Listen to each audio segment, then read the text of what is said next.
युग में आप किसी को कह दीजिए कि लिव इन में रहना गलत है तो आपका विरोध हो जाएगा। आप लोग ही बताइए, लिव इन में रहना सही है कि गलत है?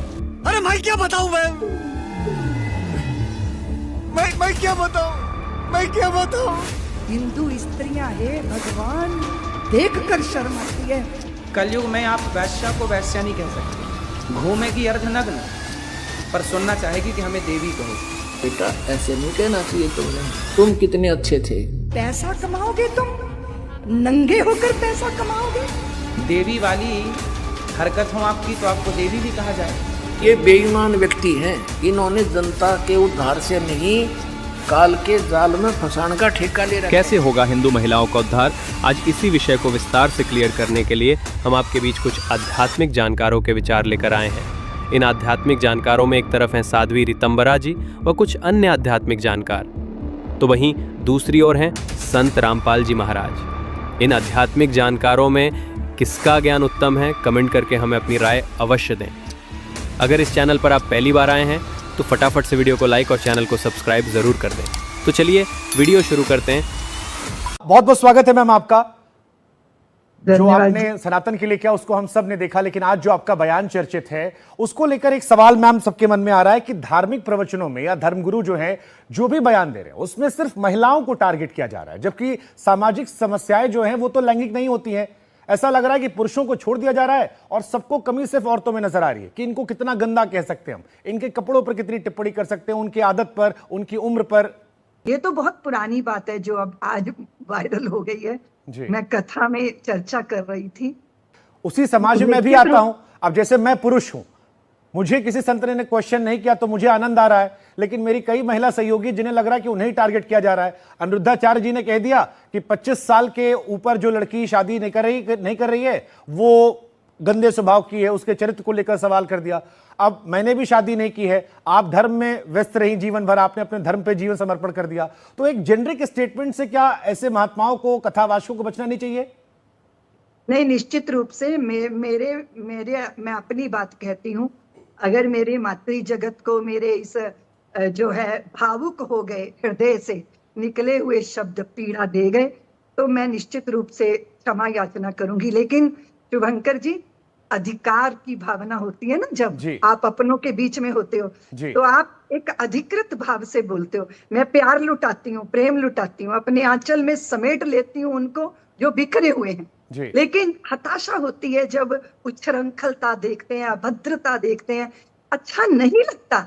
हम भारतीय इस तरह की हमारी अतीत की भूमिका नहीं रही है, इसलिए इतना ये तो मैंने चाहा था कि घूंघट के पट खोल के मैं भी दो आंखों से जग को देखूं, किंतु आवरण हटे हैं जितने वो मुझको स्वीकार नहीं है। मैं क्या अपनी भावना तो व्यक्त करने में स्वतंत्र हूं ना। बिल्कुल स्वतंत्र ऋतंबरा जी, और आपने जो कहा वो बहुत हद तक सही था। हालांकि आपके थोड़े शब्दों के चयन को लेकर सवाल उठ गया था कि थोड़े शब्दों के चयन पर। मैं भी मनुष्य हूँ, हो सकता निश्चित रूप से मुझे ऐसा नहीं कहना चाहिए था। मुझे अगर मैं उस शब्द को निरावरण कहती, निर्वस्त्रा कहती, या फिर संस्कारों से युक्त होकर, अभी आप देखो नृत्य की बात चल रही है ना शुभंकर जी, हमारे यहाँ जो क्लासिकल हमारा नृत्य होता है, माँ पिता बैठ के मुग्ध होते हैं उसे देख के, लेकिन जो तथाकथित रील में जो दिखाया जाता है वो अच्छा नहीं लगता, अभद्रता शोभा नहीं देती।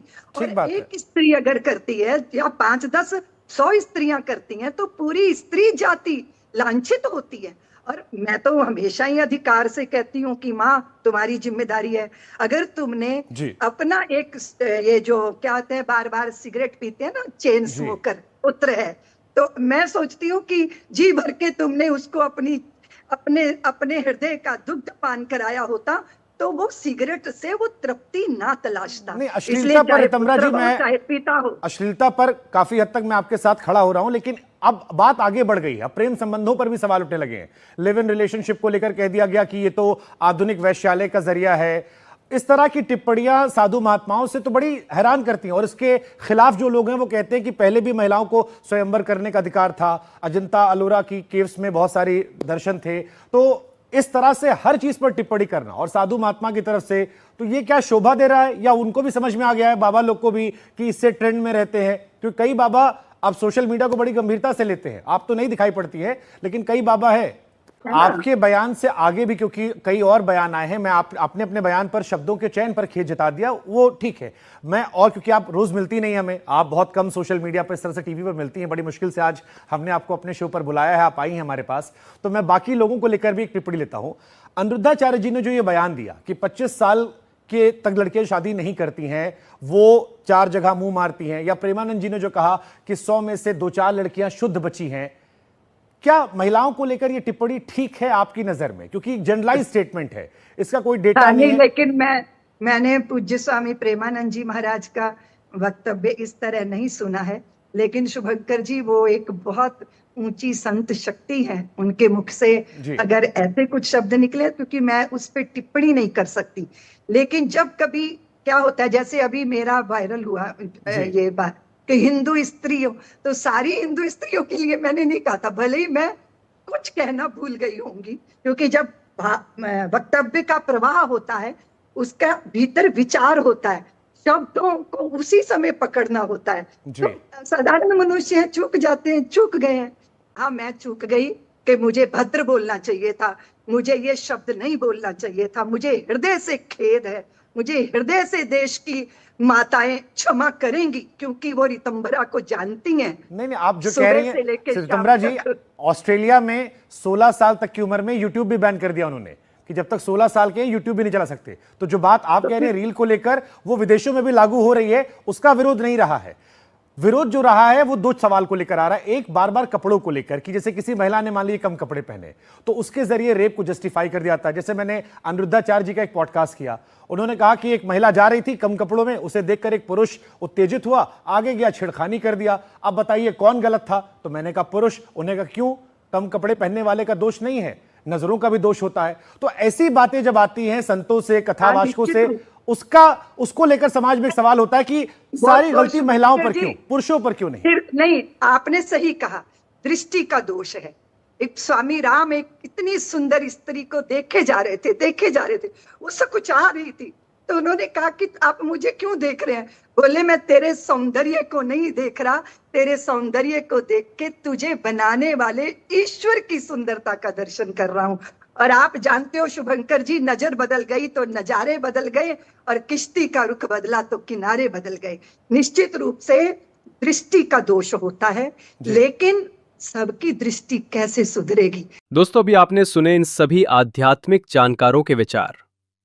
आइए अब सुनते हैं संत रामपाल जी महाराज के आध्यात्मिक विचार। और जब सत्संग में नहीं आवेगा कोई दुखी, यानी चोर, डाकू, लुटेरा, वो अब दुष्कर्मी, तो फिर उसको पता कि चलेगा तो बुंडे कर रहा का अच्छे कर रहा हो, तो वैसे कर ही रहा था।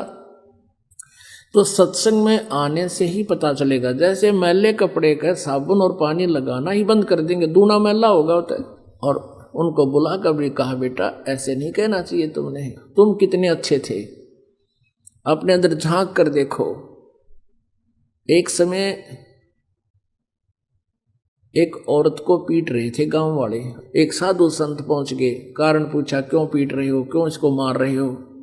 अब सभी ने बताया जी ये बहुत दुष्टा है, ये उल्टा है, ये दुराचारणी है, ऐसे है, ये व्यभिचारणी है। उस संत ने कहा कि भाई ऐसा करो, इसको सजा देंगे पर दूसरे तरीके से, कि भाई एक एक पत्थर उठा लो सारे, और इसका पत्थर मैं कहूं वो पत्थर मारना, सभी मारना, पर एक ध्यान से सुनना कि पत्थर वही मारे जिसके मन में कभी किसी बहन बेटी को देखकर दोष ना आया हो, और जिसने कभी ऐसा पाप ना कराया हो। उस संत के बारे में ये बहुत वेल नोन थे कि इसने जब वचन काट दिए तो यो आपको बहुत कुछ दुख दे सकता है, सिद्धि वाला संत। अब सभी के हाथ से पत्थर गिर गए, वहीं पर कोई मारने की हिम्मत ना पड़ी।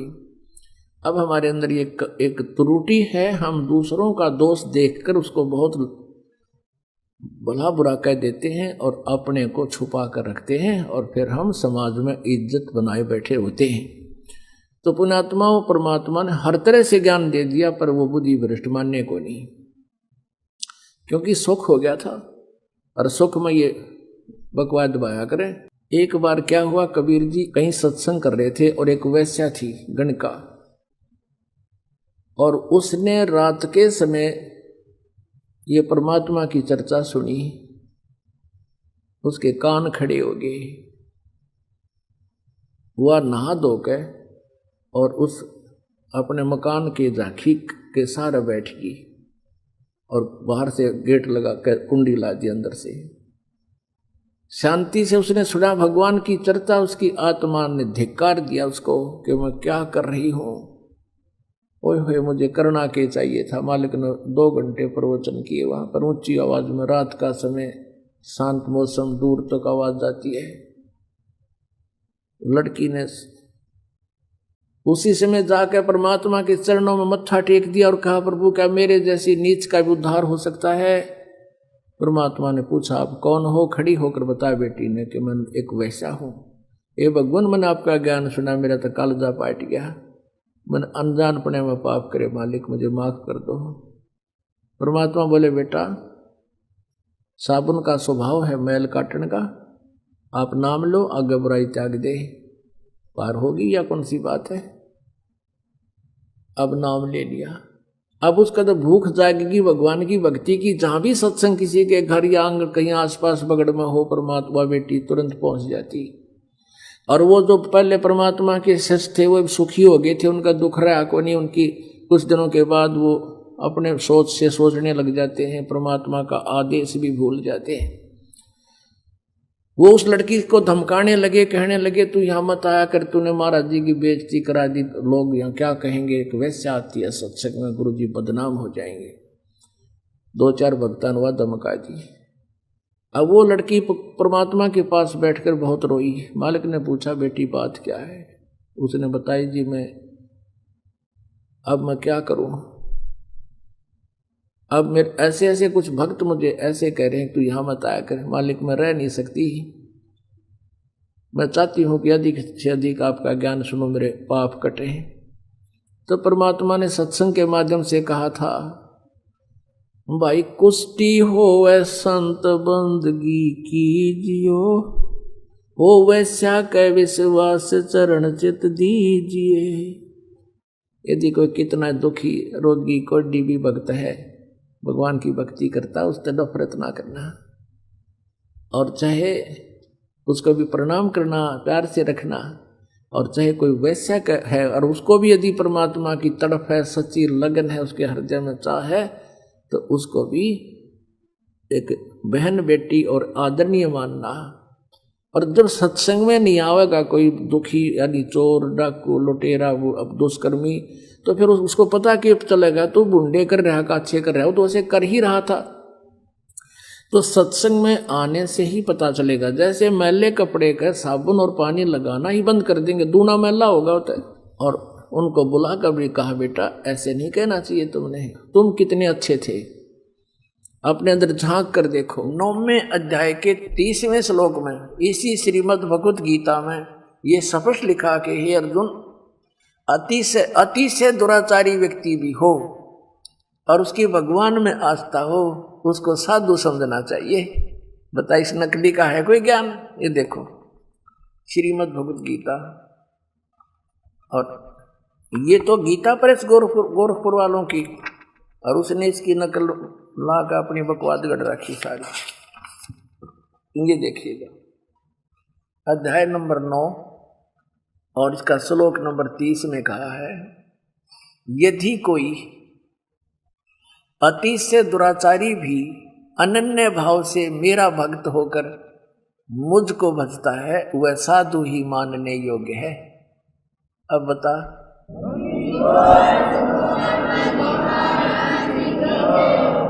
तो ये बेईमान व्यक्ति हैं, इन्होंने जनता के उद्धार से नहीं काल के जाल में फंसाने का ठेका ले रखे न। अब सूक्ष्म वेद में कहा है कि कुष्टी हो वै संत बंदगी कीजियो, हो वैसा के विश्वास चरण चित दीजियो। परमात्मा ने कहा है, यदि किसी भक्त का कोड भी लाग रहा हो, कितना ही उसको दुख हो कर्म का, और वो भक्ति पर लग गया है, तो उससे हेट ना करना, उससे नफरत ना करना, उसको भी प्यार देना। वो भक्ति कर रहा है, वो भक्त हो गया, और वैसा का विश्वास, भगवान की श्रद्धा हो, भगवान को मानती है वैसा, कहते हैं चरण चित दीजिए, उसकी किस्मत सराइए उस बेटी की। ठीक है, कर्म के आधार से कोई कसाई बना हुआ है, कोई डाकू बन गया, कोई शराबी, कोई कुछ, तो एक जब इस मार्ग पर लग गए हैं विधि विश्वास से तो बुराई भी छूटेंगी। और ये क्या क्या कह रहा है कि कोई अति से दुराचारी व्यक्ति हो वो क्या देव हो सकता है? इसलिए अभिलाष दास को नहीं कहा इस गीता में राक्षस असुर, क्योंकि अब गीता कहती है कि अति से दुराचारी भी व्यक्ति क्यों ना हो उसको भी साधु मानना चाहिए। और जो भगवान को नहीं मानता तो एक नंबर का राक्षस है, उसको तो कहने की जरूरत कोई नहीं हो। तो पशु में और पत्थर में उसमें क्या अंतर है? जब इतना जड़मती व्यक्ति है कि भगवान नहीं है, और फिर क्या है, तेरा मेरा सिर है वो नाश कर दिया, ऐसे नकलियों ने बैठा दिया अध्यात्म मार्ग का।